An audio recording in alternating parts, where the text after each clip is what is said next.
What's up, Titans fans, and welcome to another episode of Titans Global Podcast. I am your host, Maximus Titan Fan, and not with me tonight is Link, and that's because he's stuck in a muddy hole. Someone hit a water main.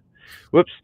Anyway, if it's your first time catching the show, we want you to comment. Hey, if you don't like what we say, talk to us. If you like what we say, talk to us. If you just want to talk to us. We'd like you to go on YouTube, like and subscribe there if you don't mind. If you don't want to, that's cool too, man. Just like us anywhere you want. Share us if you can. We don't ask anything else. There's no money or anything like that involved in this stuff. So we're just trying to get the word out there and have fun.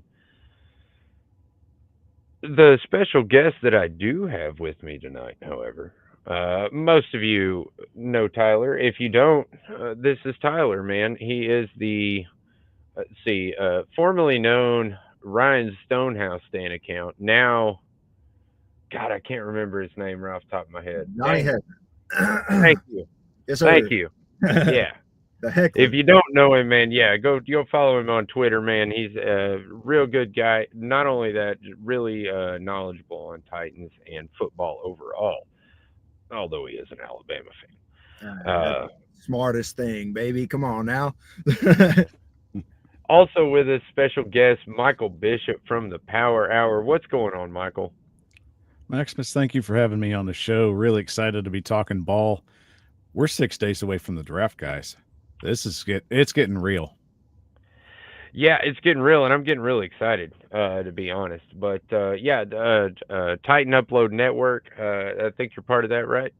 The Titan That's Upload Network. that's correct. We're continuing to put in work. We do Titans content and NFL content 24/7, 365. So whether it be myself, Titans Rossi, of course, the OG Titan Upload himself, we're continuing to do all the work we can to make sure that we give you the best Titans and NFL experience on the Titan Upload Network. So very excited to be on your show tonight and representing the network as well, man. So Heck yeah, man. Me and Titan Rossi go way back. But I'm excited to have you on my show. First time I've had you on the show.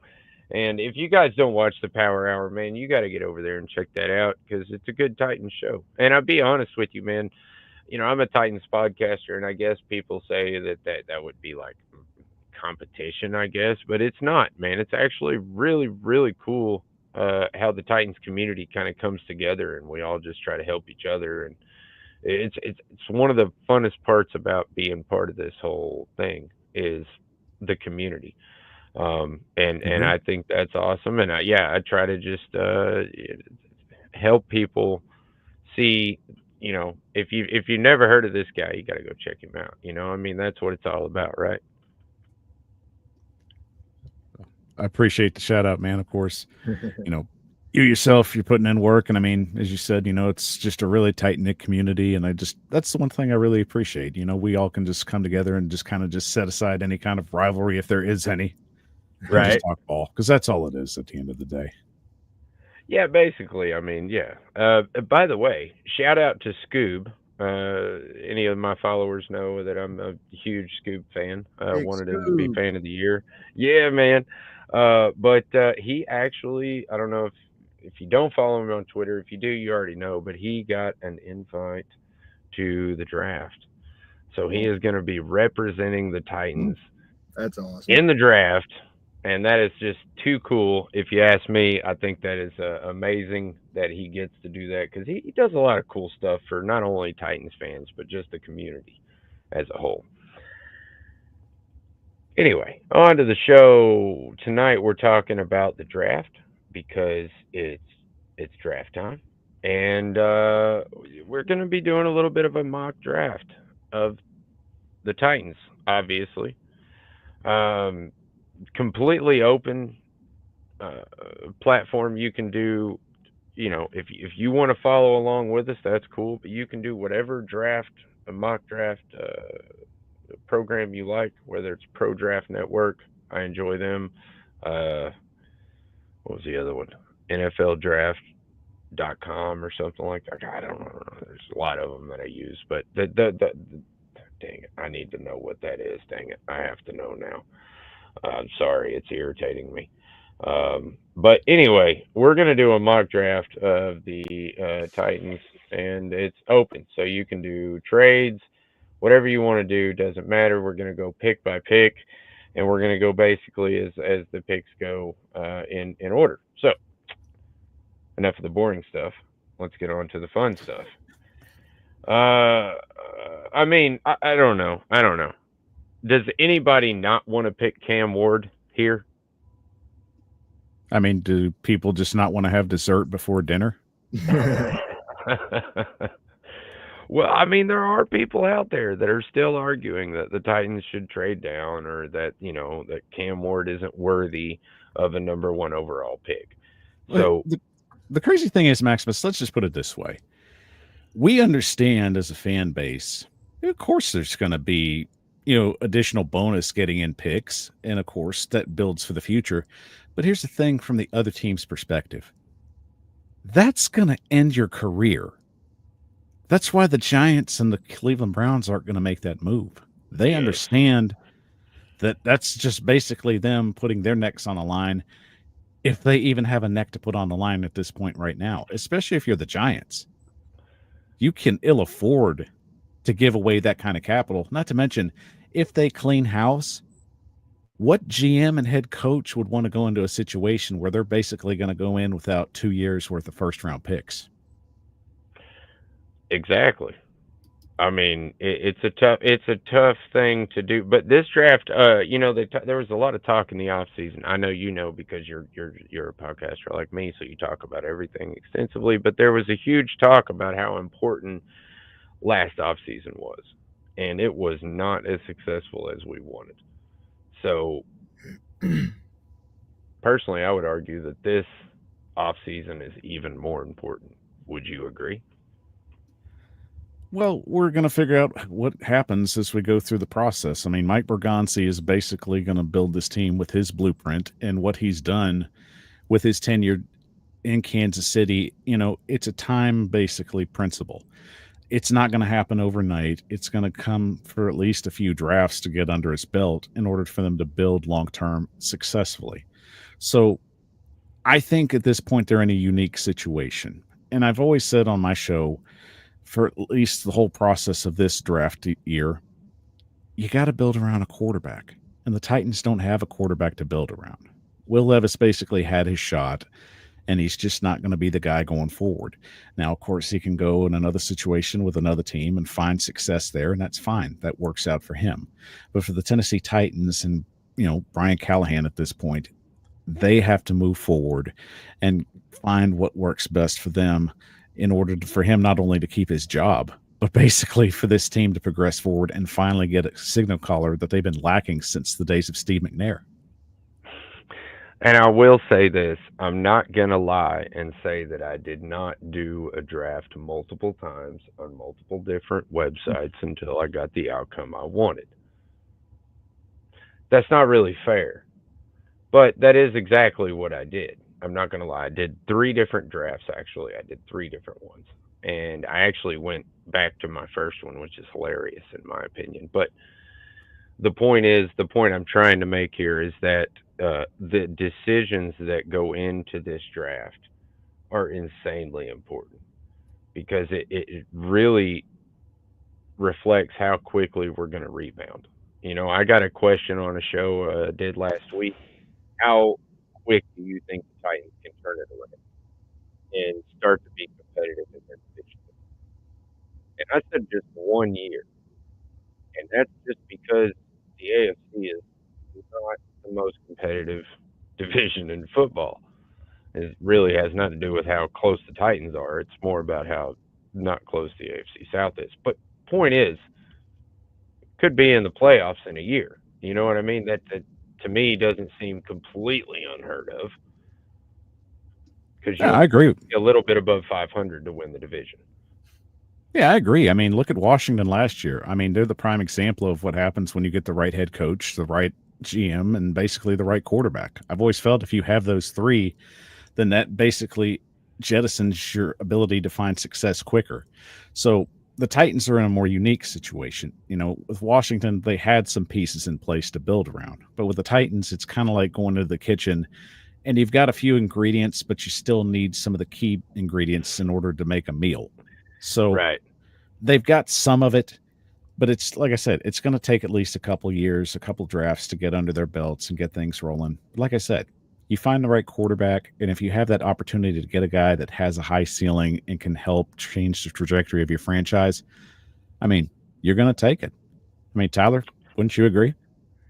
My thing is, man, how many number one picks have we ever had? 2 before this one? 1 that I know of. I'm not sure if there's 2. Like, please fact check me on that if you're listening to this. The point is, it's not very often that you get this kind of power to be able to pick the best player that's coming out of college. And to me, the whole argument about, and this is kind of off topic, I don't want to ramble, but I just need to go off on a rant here, Max. Do it. The whole idea that Cam Ward is not worthy of the number 1 overall pick is absurd. It is crazy. Any quarterback, if I flash these numbers at you, that's what I was looking up over here just to make sure I had them right. 4,313 passing yards, 39 touchdowns, and 7 interceptions. What quarterback is it? That guy's worth the number 1 pick, dude. Like, and then watch his tape. Yes, the whole idea that Drake May is better than Cam Ward. No, he's not, dude. No, he's not. Like, the Patriots, they have this stranglehold on media. No, he's not. Cam Ward is better than Drake May. I would go as far as to say I would draft Cam Ward. I like him better than I like Caleb Williams. Not that he's more talented, but I think he'll be a better quarterback in the NFL.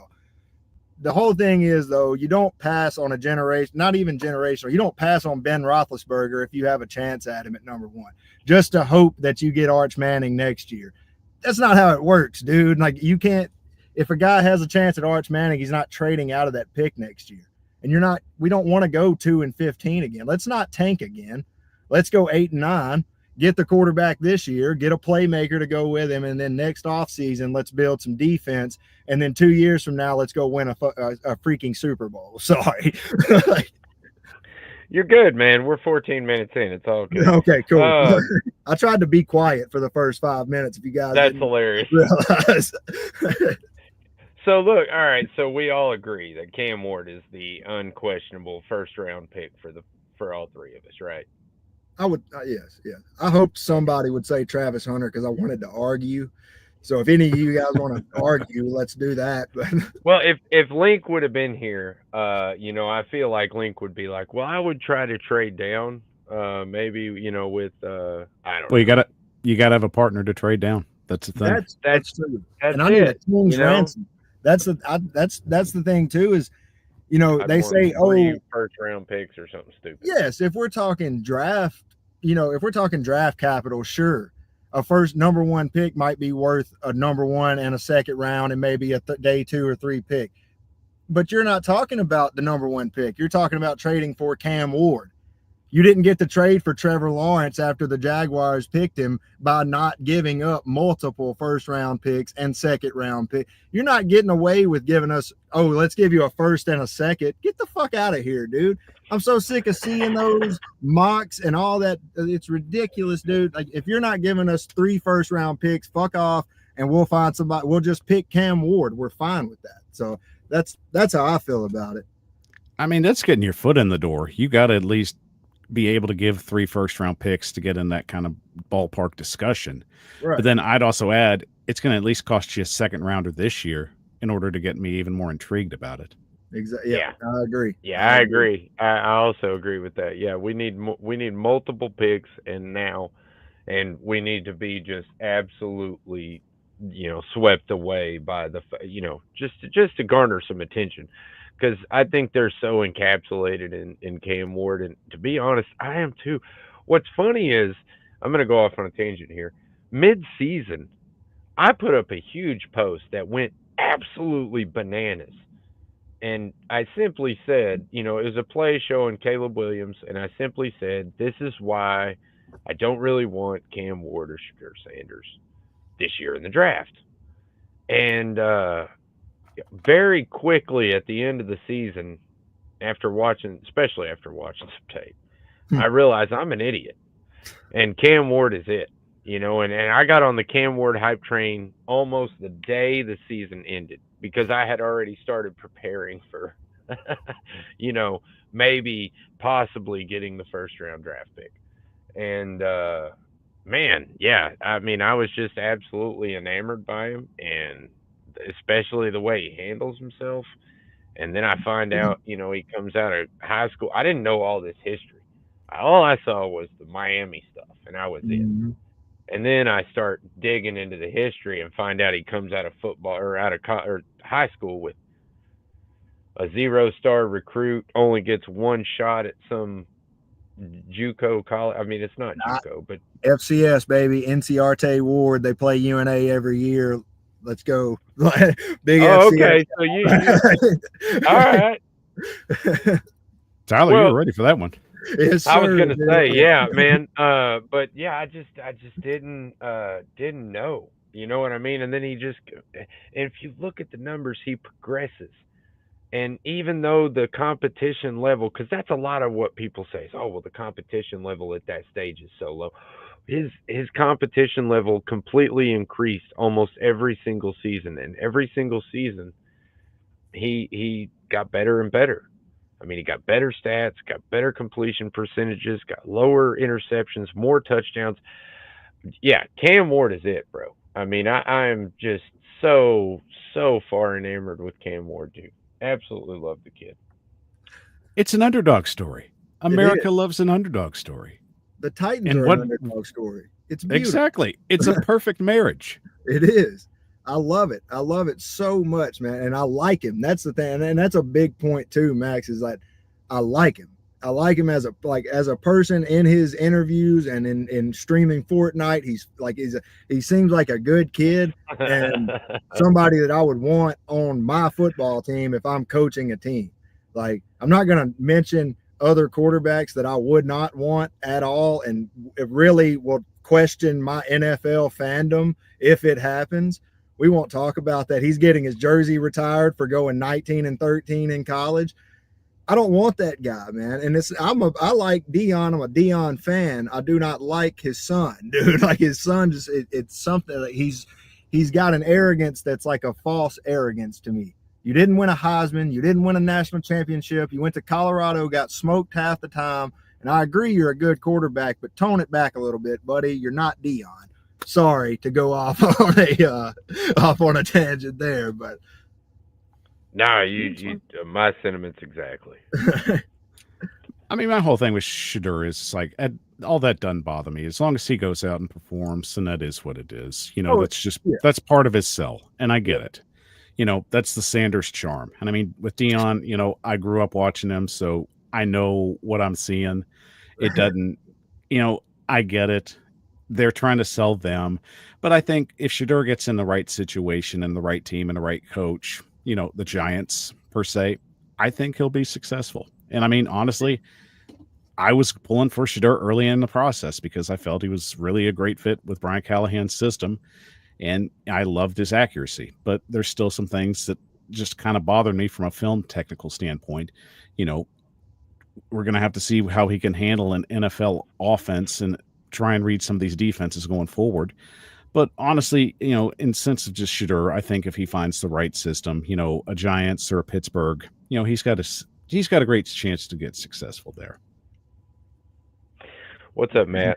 Sorry, I agree. Had to give a little shout out there, but yeah, go for it, Tyler. I agree, man. And it's not that I hate him. It's just that I hate his antics. And it's more of like, if he comes to the Titans, man, and he doesn't do well, that's such a nightmare. That's such a nightmare. It's bringing the media circus and him Cam Ward flopping. I can deal with. We're not going to be in them after we pick number one. We're not going to be talked about anymore. Even on draft night, it's not going to be. They're going to be talking about Travis Hunter the whole night. So I get it. But if Shedeur comes, then it's just a whole nother thing that comes with it. And it's already tough to go 3-14, man. To bring in the Sanders to that would be a whole ordeal, I feel like. And I agree with you, Tyler. I mean, some teams just aren't built for that. And I think with the Titans, they're trying to find out who they are. It's a transitional period. They're losing weight. They're basically going to the gym. They're trying to get themselves looking fit and getting back out in the dating game. Yeah. So it's kind of scary at this point. But hey, you know, they're making the effort. And that's they true. got somebody that is like seriously interested in them. They're hyping them up. They're giving them the riz. It's all good right now. So just enjoy the ride. Yeah.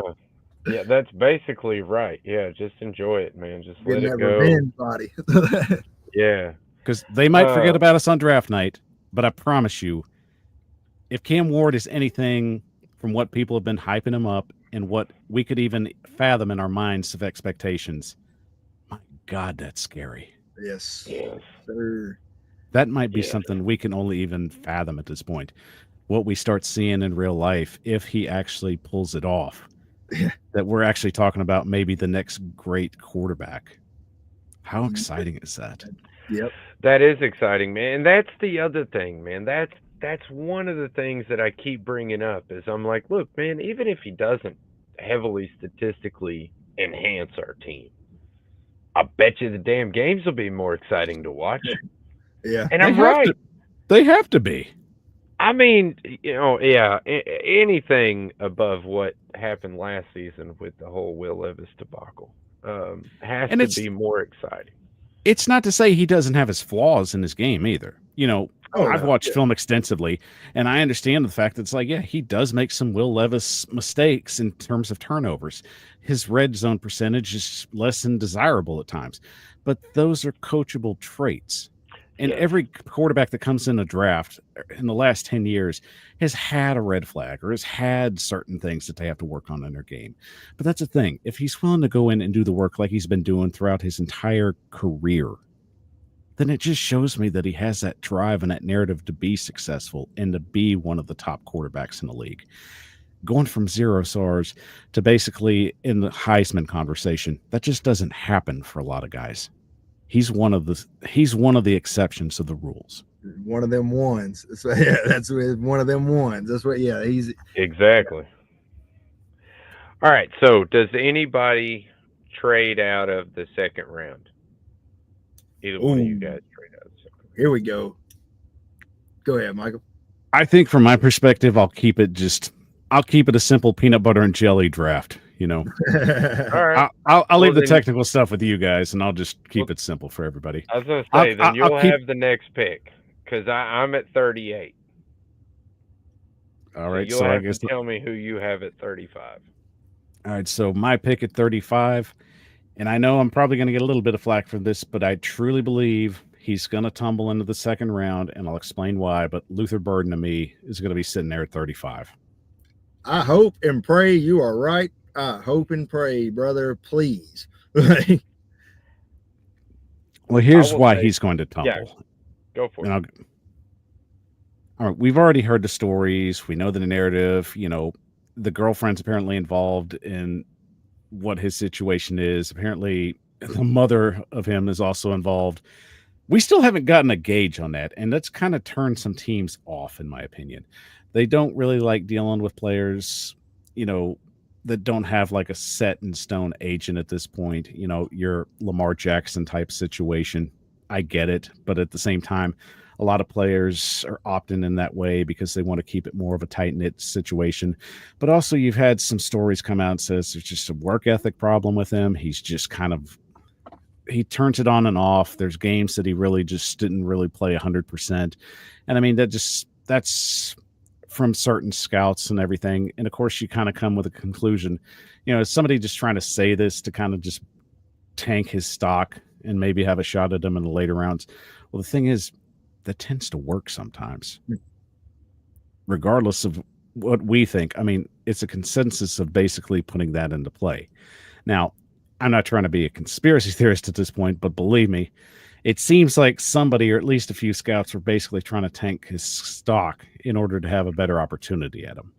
Now, that narrative aside, I'll also say about the last 10 picks in the draft, you're kind of come across some teams that have some glaring needs, especially defensively. And I really feel like at this point, you're going to see a massive haul on some key defensive players, especially with at least 5 of those 10 picks. Wide receiver to me also kind of seems like it basically starts sliding back, and I think there's going to be a run on wide receivers in the second round. It seems like they're going to stockpile some guys. I think Emeka Ibuka is going to be the last receiver taken in the first round. And then everybody else, once 33 hits, it's going to be a race to get to certain guys. So I still think that there's going to be a little bit of a narrative where they're going to be a little shy away from Luther Burden at this point. I could be wrong. That's why I'm going to cover my basis on it. But in this instances, he's sitting here at 35. So there you go. No, I think you're right. And I'll say that because you make a lot of sense, and you say exactly the things that are coming up in question. His character, his prima donna-ish attitude, the persona that he carries. Every single draft that I did, except one, which I guess is only 2 mock drafts. But the point is, even the mock drafts I was doing weeks ago, for just posting up on the page. Burden is there. And I traded down, and Burden was still there at 38. I snatched him at 38, which I couldn't believe he's still there, but got him.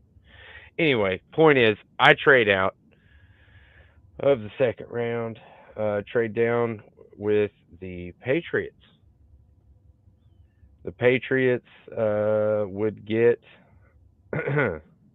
our second round pick of number 35, and we would get their second round pick of 38. We would also get their third round pick of 69 and their third round pick of 77 and the fourth round pick of 106 for Jeffrey Simmons. And this is a hugely unpopular trade, and I understand why. But I also understand why it could be hugely beneficial. I just listed off the reasons why it's hugely beneficial. That is a lot of picks for one dude. Not only that, the Patriots, for some reason, in every scenario that I did with the different, I even did the different, what do you want to call that? The trade. There's the Jimmy Johnson. The Jimmy Johnson trade chart. Right, and there are a couple websites that will actually let you tweak that and use different models to go by. I tried every single model there was. The Patriots were always willing to trade multiple picks for Jeffrey Simmons. So obviously somebody knows that Mike Vrabel absolutely loves Jeffrey Simmons.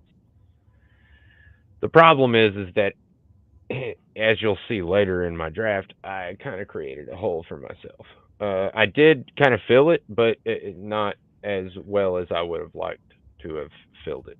So I did fill up a lot of other positions with the picks that I got, but at the same time, like I said, I kind of screwed myself because now I don't have the Sweat-Simmons combo.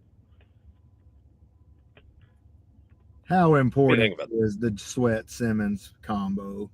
Let's be honest. It led us to 3-14 this year, dude. It's not that big of a deal. It's really not. We got a whole team to build. Jeffrey Simmons is 27, so he'll be 28 when season starts next year. He's a defensive lineman who has a history of being injury prone. I love Big Jeff. Don't get me wrong. But if we're talking theoretically, what I think is going to happen, I couldn't do this in a mock draft. I told you I'm very, very unprepared, Max. I'm so sorry. I'm going off of ball knowledge alone tonight, brother. But if I'm talking about what I think is going to happen, I think we're either going to package Big Jeff in a trade to move up in the first round and pick Luther Burden. We need that combo. That combo could be deadly for years. And I think that we're either that or we'll trade Big Jeff for a second and a third round pick this year. And we'll have some type of package to move up and pick Luther Burden. I hope and pray that that's the case. And my whole thing is, like we talked about earlier, it's going to take more than 1 or 2 drafts for this team to be a Super Bowl contender. So instead of trying to plug every single hole this offseason with mid to okay players, let's build the offense with superstars. And then next offseason, when we're 7-10, 6-11, let's go get the best defensive guy available and let's build this defense up. That's my whole thing with it. I feel like Big Jeff is a He's a very valuable asset. I appreciate everything he's done in Nashville, but right now, when you're rebuilding, you don't need a guy in the middle of his prime to carry this team. What is he going to carry us to? We're not going to be good next year. Let him go chase a championship, and let's get some picks back for him before he just leaves in free agency anyways. Michael, thoughts? I think in just terms of just any kind of trade package with Jeff, the key thing is it's, first off, it's just you want to get back the right evaluation and the right decision going forward. And to me, it's understandable, especially with the Titans scouting a lot of defensive tackles out there right now. Does it mean anything? It's hard to say right now. It could be just an illusion to kind of just throw things off for the moment. But you kind of just get that sense, and it's easy to come to that conclusion. Do I feel that if Jeff gets traded, that it's beneficial to us? I mean, it's a split narrative. It's gaining capital right there, but also you're trying to basically fill another hole. And the way I see it is the basic principle is if you've got guys that are going to be able to handle situations and keep your team from like having any more problems, you want to keep your playmakers at this point. And I think that's something that the Titans really need to just make sure that this is the proper evaluation going forward. And it's hard to say that with Mike Borgonzi at this point, because we understand at this point it's his first year. He's basically going to have a lot of control to basically do what he needs to do and build this team, because he's done this right up with Kansas City. So it's hard to really give a straight answer on this, because there's the benefits and then there's the cons of it. My basic principle is, do the cons outweigh the benefits, or and vice versa? So realistically, I feel like for the Titans, it would have to be a very exclusive package for me to even consider moving Jeffrey Simmons. And I mean, right now they're saying maybe you could get a second or a third round pick, but even if you could get a couple of picks, it seems like that you'd have to give up something in return, basically, just to make that trade as well. But if I'm giving up a player of that caliber, I'm expecting to gain more than basically make this an even trade at this point. I understand that. And I say this, and Jeffrey Simmons is one of my favorite Titans of all time. So I loved him coming out of the draft. I thought he was going to be, I thought we got a major steal. It's good. Even defended him last season when he kind of fell off a little bit. Not so much in the rushes and the pressure that he was putting on, but he did fall off in the statistical category of sacks, and a couple other things. But anyway, the point is, I think you have to weigh it.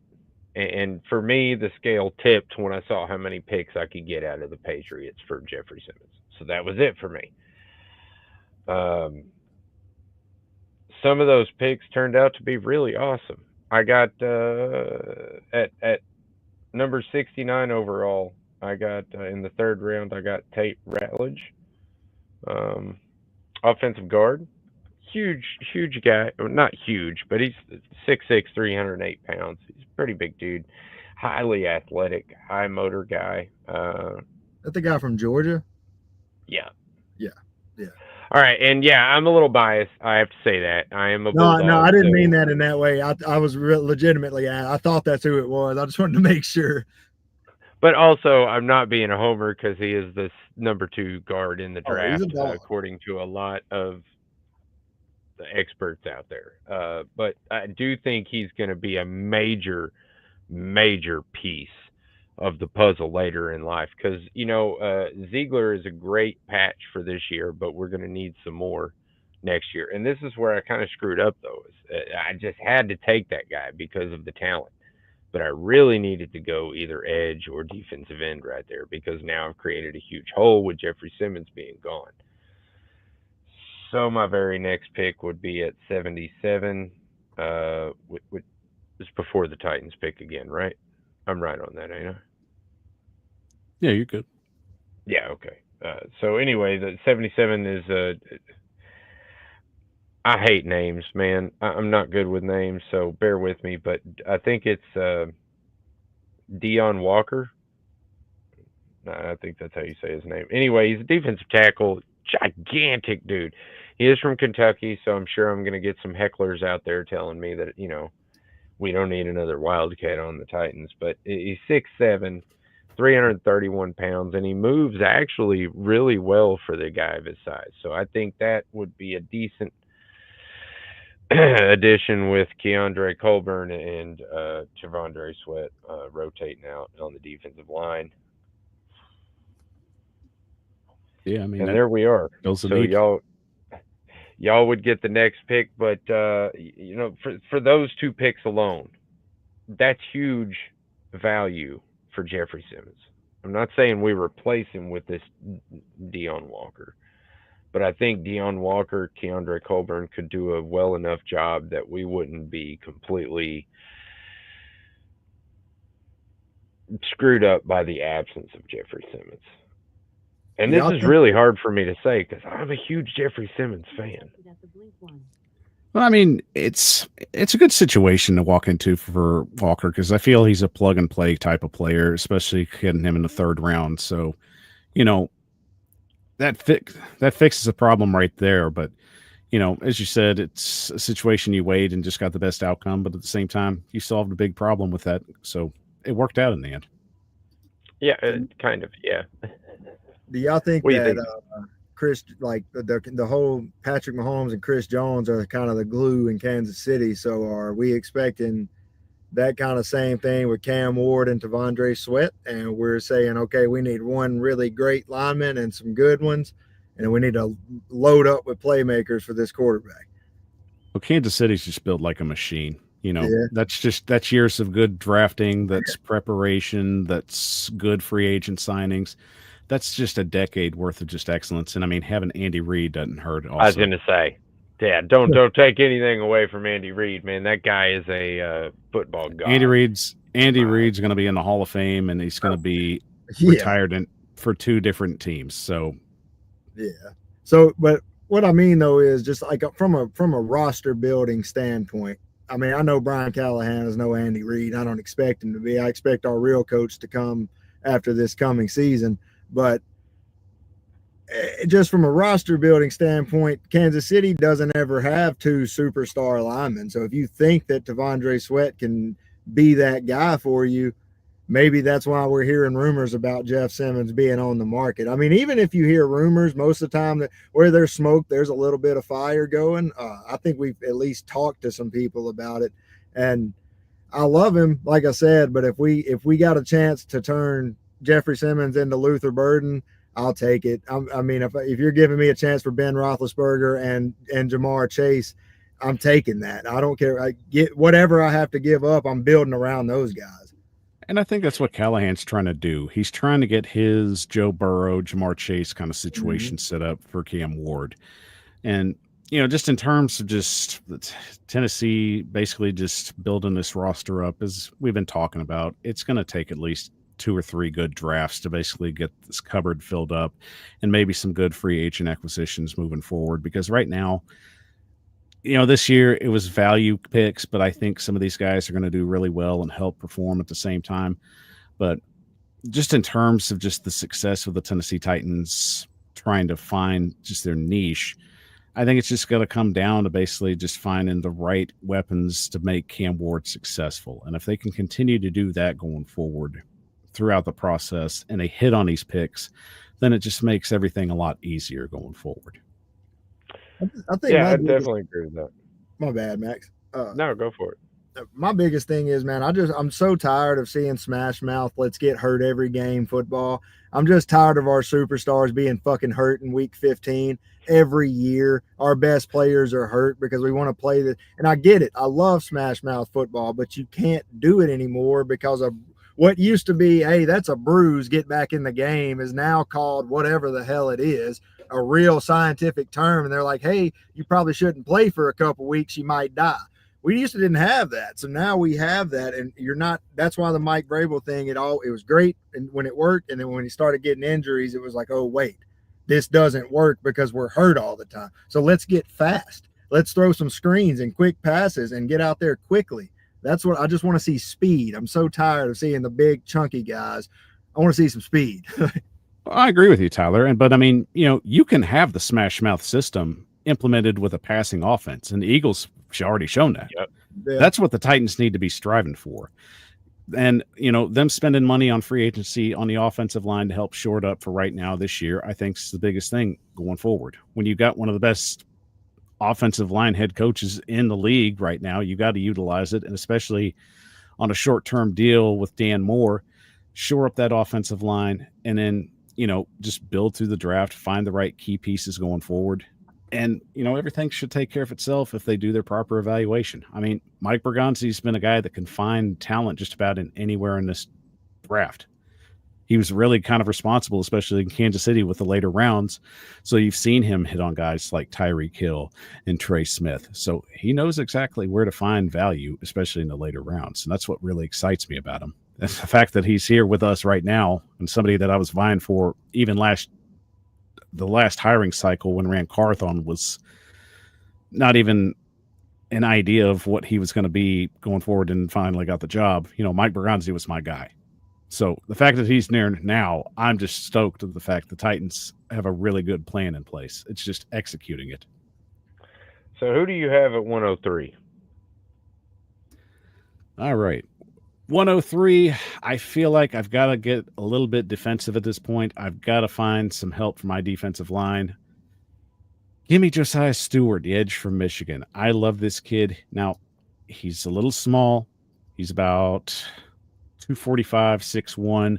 He ranks about 73rd on PFF's chart, but I love everything that he brings to the table. He's one of those dudes that's just quick. He's edgy. He's able to just use his strength and throw guys. Now, that's just his dynamic right there. You get him out in the flat and right off the line, he's going to give guys problems. And it just seems like you don't have to be an edge rusher that's about 280 pounds. If you're able to basically just beat off the tackle and just get to the edge and to the point where the quarterback's under pressure, you're doing your job. And Josiah Stewart did that damn well in Michigan. So this is a guy that I'm really excited to see just get an opportunity here with this defensive line that's already got 2 run stuffers. Now you got a guy that's going to wreak a little bit of havoc. And honestly, I think he's a lot better than, what, Harold Landry had done last year. So you're going to get a guy that's going to have a little bit of quickness to his game and finally just be a little bit disruptive, which is something we desperately need. And the fact we get him in the 4th round, that just makes it even better. That's value. So kids, I agree. You find value in the draft like that. That's what really deciphers you from other teams.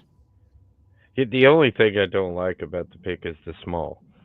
It seems like every defensive end they're getting or edge they're getting are freaking monsters. But yeah, no, everything else about the pick, I love it. And it's just a coverage standpoint. A lot of teams are going to smaller edge rushers because, you want them to break off in coverage. It's not just bull rushing anymore. That too, yeah. I don't know why that is so much anymore. I don't know. I guess because it's a passing league. Throwing more. Yeah, I was going to say we're throwing more, so I guess we got to have guys that can play the pass better. Exactly. I mean, you've got to defend. At 106, though, because that's the other pick I got from the Patriots. I took, and I might be drinking the Kool-Aid here, and I'm sorry if I am, but I took Kyle Williams. I took him too. I've taken him in 3 separate mock drafts. It's okay. I feel you. I mean, he's a very. I mean, you watch the tape. He's actually a very good receiver. He gets open a lot. Just the lack of talent makes you wonder, if he can do it at the next level. But he is a very skilled wide receiver, mostly on the outside. I think he's definitely an X receiver if you had to place a stamp on him. But like I said, rangy, quick, super fast. He ran like a 4.3, I think 40, something stupid like that. I don't know. I'm having trouble. No, 4.4. Cam Ward connection. That's the main thing, I guess. I'm trying to give Cam Ward a safety outlet, I suppose. But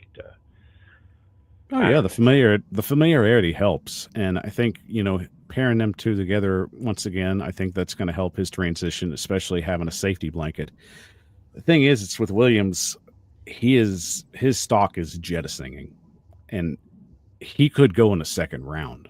I mean, that's how That's how well he is sought after very he is right now. widely ranked. Yes, he goes anywhere from 2 to 5 or something stupid like that. I don't know. I think people are just completely don't even know where he's going to go. I mean, that's the crazy thing about the draft. We're trying to tab wherever he's going to go. We know he's getting a lot of attention from teams at this point. His stock's building up. The thing is, it's just that's the fun thing about the draft. He's either going to go somewhere between the second round, maybe even the fifth round at this point. But I feel he's going to be one of those kids that gets one of those run-on receiver moves. He's going to be one of the slew of many receivers that somebody's going to run after, because I feel like his skill set and just his talent alone, you can't hide it anymore.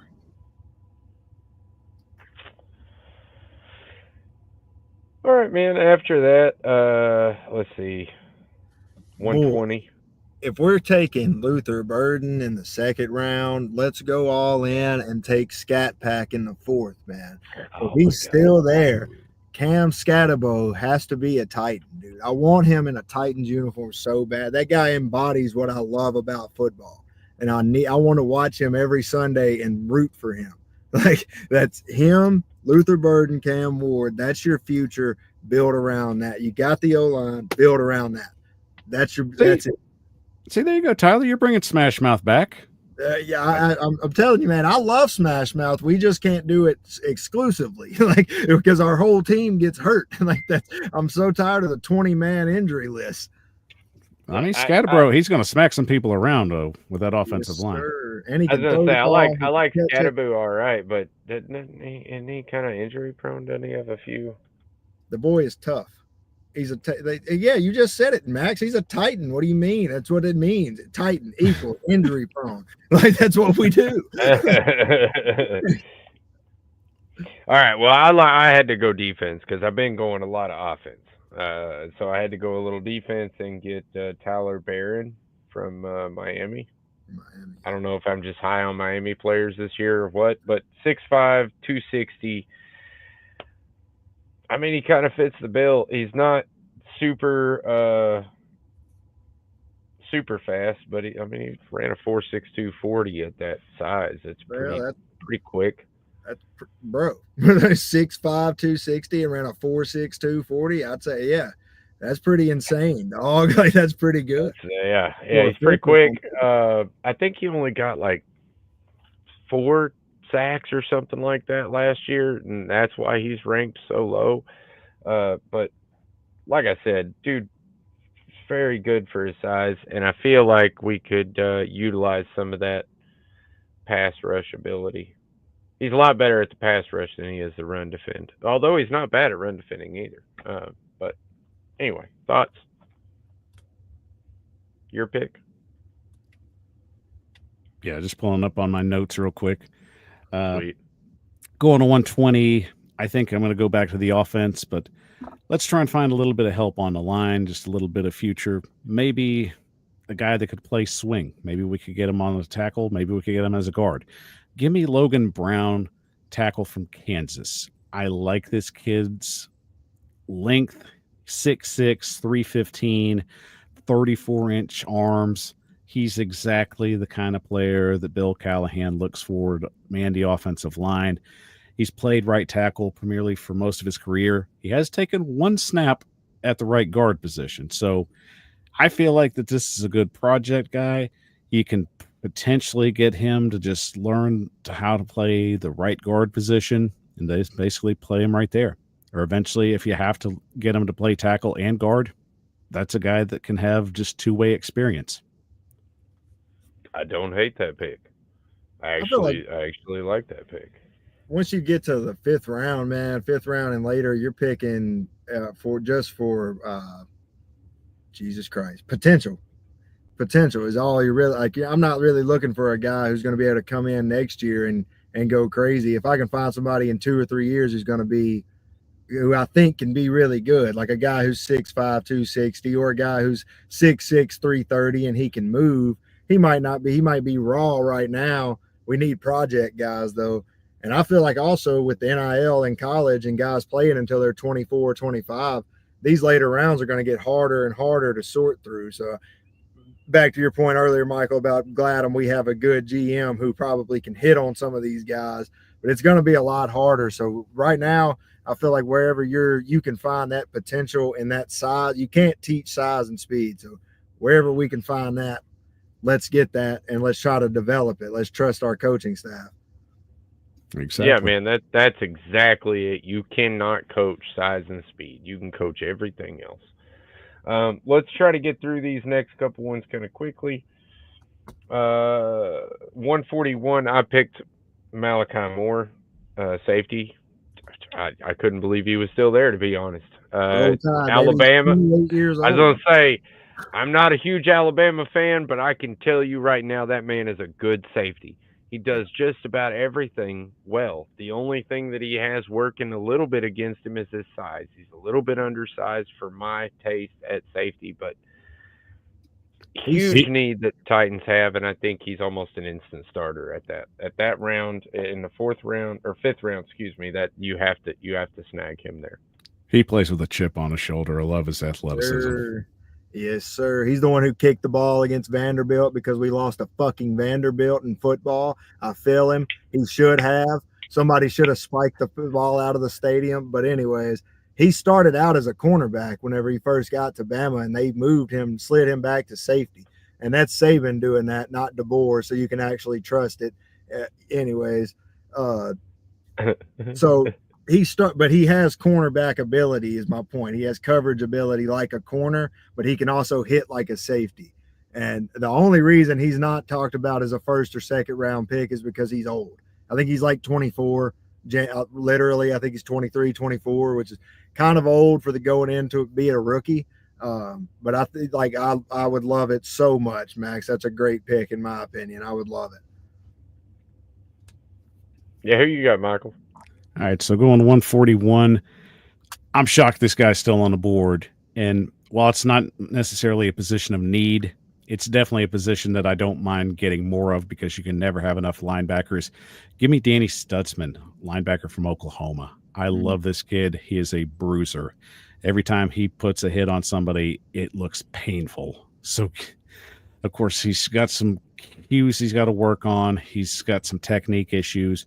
But like I said, it's coachable, and I love this kid's energy. He is definitely a Tennessee Titan through and through. Give me the bruiser from Oklahoma. Yeah, I'll take it, man. I'm not going to be upset with linebacker picks. I'm usually, and we do need a little bit of depth. We might even need another starter next. Starter, dude. Yeah, that's the same. Look, man, I'm trying to be optimistic and think that maybe Cedric Gray can just develop into that starting position, but I don't know, man. We'll see. I don't know. He was kind of a disappointment for me, but I hope he does. I hope James Williams. So I hope he's the one. I'm gonna give him another year because at NC he was freaking amazing, and I really still think he's going to be a good linebacker at this stage. But anyway, moving on. 167. I have Elijah Roberts. He's an edge. Again, I don't know why. I went like real hard on defense for some reason at the end of this. But he's an edge. He's 6'4", 285. So again, fits the bill of the big edges that they like to get, or that they have been getting in the off season so far. And I believe I can't remember where he played, but he went to SMU third year, I think, sophomore year, junior year, whatever. Exploded onto the scene, had 10 sacks, was amazing. At 7.5 sacks last year, so I mean, not so amazing, but I don't know. I feel like the kid's got potential, and that's why I chose him. That's value. You find value. That's what matters. Who you got, man? All right, 167. I definitely need to get a running back here. I'm going to get the best versatile back in the draft, in my opinion. Give me Brashard Smith from SMU. This kid is a converted wide receiver turned running back. Had an amazing 13,000 yards. Rushed for about 14 touchdowns. He loves getting out in the open flat, and when he gets loose, he is about damn near impossible to get down. Now, a lot of people say that he's not a really good fit for this offense, but shut up. I disagree. We don't This know. is exactly the Isaiah Pacheco kind of player the Tennessee Titans need. And that's exactly who he reminds me of when I watch him. Michael, I'm so glad you said that, dude, because I also, Max, I've been waiting to come back on this show because I've been reading stupid ass shit on Twitter for 3 months now, and I've just been saving stuff up. Michael, you bring up the point of people say such and such doesn't fit into this offense. Who the fuck fits into this offense, dude? Nobody. We don't know what this offense is. Last year was dog shit. 3 and 4. You don't come back out. You redo the whole thing, bro. Nobody fits in this. Get a bunch of players who are good athletes, put them in the right spot, and go score some points. That whole system last year did not work. Change it. Like, that's the whole thing. I don't believe there is a fit because the players last year were like, I'm not going to say dog shit. They're NFL players. I'm not going to say that. But they weren't up to standard of what you would need to really get a gauge on what Brian Callahan even is. He didn't call plays in Cincinnati. This is his first year calling plays, his first year having an offense. Brian Callahan doesn't know what his offense is yet. He's learning. So the whole idea of like, oh, don't pick this guy, he's not a fit. Shut the fuck. Yes, he is. You don't know what a fit is, dude. None of us do. They don't know. Let's stop that narrative. So and Michael, I appreciate you bringing that up. Thank you. Tyler, you took it more colorful than I would have, but I mean, I was going to say, I understand your passion and I understand your fury. Believe me, that was the word I was going. Many an alcoholic beverage was like consumed trying to like watch his team throughout the last 17 weeks. So yes. Many brain cells were apparently just damaged in the process. Yes. All my optimism is gone, man. They've turned me into a pessimist. It's so difficult. I don't like it. Here's the thing: you can't kill my optimism, but you are gonna kill my equilibrium if you keep going like this. That's true. So moving on, 178, 6th round. I honestly, when I was scrolling down, I really didn't think I was going to see the player, but he was there, and I was like, holy shit, I have to take him. Dante Thornton, UT. I cannot believe he was there in the 6th round. I even looked at him in the 5th round, and I thought, nah. Run. Don't walk, run. Yeah, run I was like, I don't. I've already drafted 2 wide receivers. I don't really need one. So I talked myself out of it. And then in the 6th round, he's like, boop, here I am. I'm still here. And I was like, oh my God. And I've talked about him. He's one of those that you were saying, like Kyle Williams, that could go as high as like the 3rd round, but as low as the 6th or, mid 6th round, which I think is insane to have that much range on a player. But he was massively underutilized at UT. I live right outside of Knoxville. That's how I know, because I watch every damn game. That's all you see on Saturday is orange and white. Anyway, the kid was majorly underutilized. 6'5", 205, ran a 4.3 40. Right. That is insane. That's insane. In all fairness, Maximus, many UT players are under Maximus at UT. Let's just be honest. Underutilized, yeah, absolutely. But also, if he had a little bit better than a mid quarterback throwing to him, Nico took a huge dive last year, and then now he's pissed everybody off. So that might be part of my disdain with Nico as well. I did not like him much after the end of the season, but I really don't like him now. So, except for the fact that I did just look up the taxes in California for where he's going to play, and the $1 million that he's getting, I think, gets taxed after state and federal income taxes come out and Social Security and all that shit. It's like $880,000 in taxes. So he's gonna make like 120 grand. Hope it's good for you, man. I hope the offense of UT was so freaking terrible that you wanted to give away $1.9 million to play for the UCLA Bruins, who's got a offensive coordinator that's never called a play in the NCAA. Have fun with that, bro. And I'm not even a UT fan. I just think that is the dumbest shit I have ever heard in my entire life. I'll tell you why I hate it, because Tennessee's probably about to get Lenore Sellers from South Carolina, and they're going to get a lot better. That's a problem. With at least with Nico, it's the guy we know, and like the guy that's going to throw 8 touchdowns against real opponents. Like we're going to get you're going to get Sellers. Who, yeah, dude, I hate it, man. I hate it. I don't like it. They're going to get better off of it. It's not good.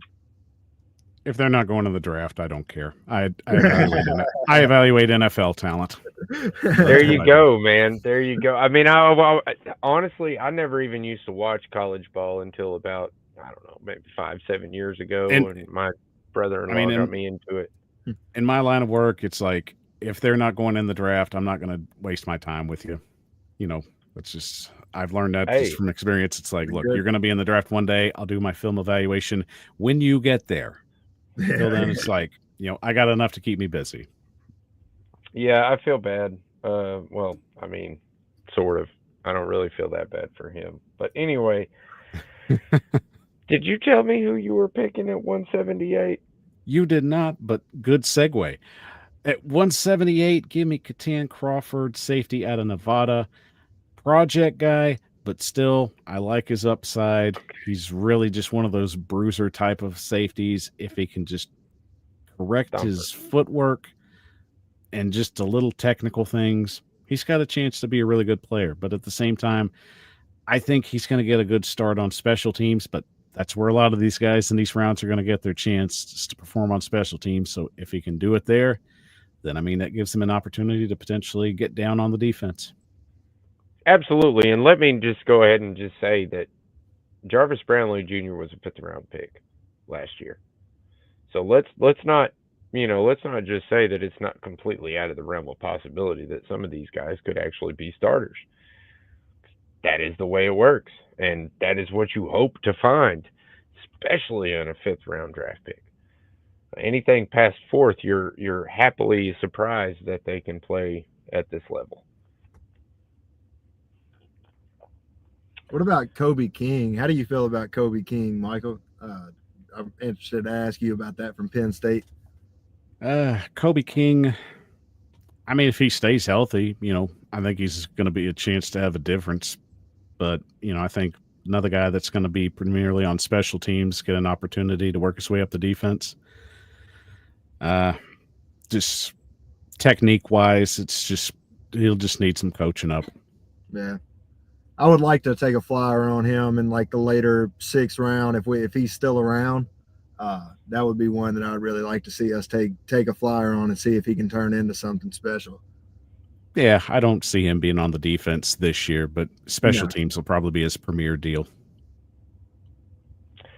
I will say this. Well, just about anybody picked in the 6th, 7th rounds, you're going to start on special teams, or at least that's where you're going to, you know, maybe take some ground. But at 188, I had to do some real deep digging, and I did some deep digging, and I found somebody that I was like, you know what? This guy is probably going to be there. He actually was in 2 of my drafts. So, God, I hope I say your name right. And Johnny Cornelius from Oregon. He's 6'5", 310 pounds. He ran a 5.15.40, which means he's pretty damn agile for 315 pounds. Plus, he has 3,297 snaps at offensive line. And last year he had 512 snaps, pass blocking snaps. 512 pass blocking snaps, 0 sacks, and 11 pressures. And that's at right tackle. So I feel like that guy could give us a little bit of depth, maybe at the guard position, either side. Maybe if one of our tackles, like Moore, gets hurt or something like that, he may be able to step in, or, you know, you move Latham back to left and you put him at right. I don't know. All I'm saying is that, like I said, a lot of the guys that we got this year to patch up our offensive line, which we did heavily improve, are patch guys. We need people to fill in the role of, you know, I'm going to step into this role next year. This is what I'm going to do next year. So, I think this guy is a really good one. I'm sorry. Go ahead, Tyler. No, you're good. I wasn't trying to cut you off. I think Dan Moore, I mean, they're looking at him. I mean, if he does good, if he puts takes a step forward this year, I think that's our left tackle for 4 years. So I think left tackle, and then to me, you don't swing J.C. Latham back and forth. If you're going to move him back to right tackle, move him there, leave him there. Don't move this. This is an all-pro caliber offensive tackle, left or right. To me, he's got the work ethic, he's got the talent, the ability. He's going to be there. So don't take him and confuse him even worse and make it to where you're going to change him from right tackle to left tackle and plug. No. When you got an all-pro right tackle, you leave your right tackle alone. Same way with Skoronski. I've been saying for 2 years, when you got an all-pro caliber left guard that can turn into that, you don't put him at left tackle 1 year just to try it out. So if Dan Moore is going to do it, and I do agree that we need young linemen that are going to develop, like what we did with Radens. Radens didn't quite work out like we really wanted it to, but it was a good example of what I like to see in the team. Give these guys, later round guys, develop them, give them a chance, and they might turn into a great lineman. Who knows? But I agree. That was my whole thing, though, is like I don't want to see J.C. Latham getting moved back and forth. I don't want to see Skoronski moved anywhere. Let him build into his position, be the best at that position, and figure out the rest of it, because that's the holes that you have. I understand that point of view. But that's the good thing about Latham is his ability to be able to play both sides. I agree you don't want to do that, but in certain situations, it might benefit you a lot to be able to have that availability. But Michael, what's your thoughts, man? What's your pick at 188? All right, to finish mine out, this was tough because I really felt this could be a reach for me, especially at 188, because he could be an undrafted free agent or he could go even later in the draft. But I didn't want to chance it because I felt like that the Titans really found some rapport with this certain player, and I really felt that there's something there that just kind of intrigues me to where I'm going to take a chance. Give me Isaiah Nair from Nebraska, wide receiver. They've been talking to him. I love this kid's game. He's quick. He's agile. He has amazing hands. It's an ACL tear that scares me to death about him. But honestly, if in this day and age, it's one of those injuries you can bounce back after a year. And I think he's going to be 100% coming in.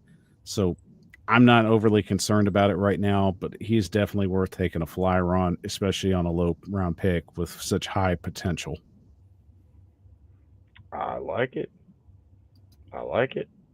And I have actually seen one or two of the people on Twitter, Titans Twitter, talking about him, because we have talked to him, I think, twice. At least we've had 2 visits with. Anyway, yes, he's visited and talked. Yeah, but he does worry me a little bit with the injury stuff. Anybody that has an injury, obviously, as Titans fans, we're a little apprehensive because, But at this stage in the draft, at this point, it's a scratch-off ticket. But I will say, when we drafted Tajay Spears, I was like, we got a dog. It doesn't matter about his knees. It's all good. We're going to be fine. Of course, I don't know that really worked out the best. So maybe that's not the best example, but my point is, hey man, Tajay's a dog. Now hold on, he plays. No, I'm not saying. We just don't have a legitimate like Derrick Henry anymore. So like it's a little different. Him and Tony Pollard, the dynamics a little off. That's why I want Scat Pack. So we put him with Tajay. That's a big difference in styles. I think Tony and Tajay are way too similar. I mean, when Tajay's available, I mean, he's a difference maker. It's just concussions have really just derailed what he's been trying to do. Yeah, I agree. That's the big kicker. All right, well, that's our draft show, pre-draft show anyway. We are going to have a draft party as Titans Global Podcast, and you guys are invited if you want to come by. We are going to be streaming live the first round of the draft. I don't know if we'll do it for the second and third and all that, but we are going to do the first round of the draft. We're going to stream it live. And if we don't pick Cam Ward, then you might hear very choice words come out of my mouth, and I apologize for that. Any young viewers that are watching at that point, because I am going to be pretty damn upset. Although I've been doing this for a long time, guessing draft picks for like 20 some odd years, ever since Vince Young. That was the first one I guessed incorrectly. I won color, but I've never got one right. Not a first round draft pick. And I don't know if that's just because I have bad luck or if that's just because what me and most of the Titans GMs just disagree. But I mean, you're dealing with a lot of GMs, though. I mean, that's true. Agreed. And it's not like it changes every 2 or 3 years. Like, I mean, you might have been right most of the time, to be honest. I feel like I'm right most of the time in drafts, and then our draft picks don't work out. And I'm like, see, I told you. Yeah, dude. All right, man. So, Michael, tell us a little bit about yourself, how we can find you, watch your show, man. Well, Maximus, thank you for having me on the show. Tyler, it's great being on with you as well. This was fun, guys. Talking ball is always fun. Check me out at the Power Hour. The show's on every 7 p.m. Eastern Time on Mondays on the Titan Upload Network. You can check us out on Twitter, Facebook, X, and, of course, YouTube at the Titan Upload Network. And don't forget, we've got our draft stuff coming up, too. We'll have a lot of special guests coming up. Maximus, maybe we'll get you on there if you got a few minutes. I mean, Rossi and I are going to be going live for the first round, so we'll be going through and talking Cam Ward, which is what we expect to be talking about. Knock on wood. Let's just hope everything goes planned. Don't screw this up, Titans. This is basically hitting a marlin on the dock. This ain't shooting fish in a barrel. The fish is on the dock. Take the bat, hit it. That's all you have to do. But check us out there. I appreciate you. Absolutely. We thank you for coming on the show, man. Great guest. Honestly, you want to come back, just let me know. We'll have you back. I love my return guests, as evidenced by, Tyler and a bunch of my guests, because I just like having people on. But anyway, Tyler, again, appreciate you being on the show, brother. We love you. We always enjoy your company and what you have to say. And you'll always be a part of the Titans Global Podcast in my heart, at least. Hey, I appreciate it, brother. I appreciate you having me back on, man. I love it. Like I said, I get to come on here every 3 months, rant. I just get to just save up I don't have time to tweet back at all the bullshit I see. And I'm sorry for the cuss words too. I mean, it's passion, like you said. I mean, it's how I talk. I'm sorry. Now that we can let them fly on this show, I love it so much more. But hey, man, if y'all got time, want to find me, I'm at Titan_always22, just like it is down there. The Johnny Hecker Stan account. It sucks. It's not the aura is nowhere near as good, but we got to do what we got to do until we get another young gun like Stoney. RIP to Stoney in the Titans uniform. That really sucks. But hey, we keep going, baby. It started as the Brett Kern Stan account. We ain't stopping. So hey, let's go follow me, argue with me, talk some shit with me. You see how I talk, I can take it, baby. We're good. All right, man. And as always, like, follow, subscribe, all that stuff. We don't we don't ask anything other than just a little click of a button. So we appreciate you guys hanging out with us tonight. And until next time, tighten up. Tighten up, Peace baby. out. Tighten.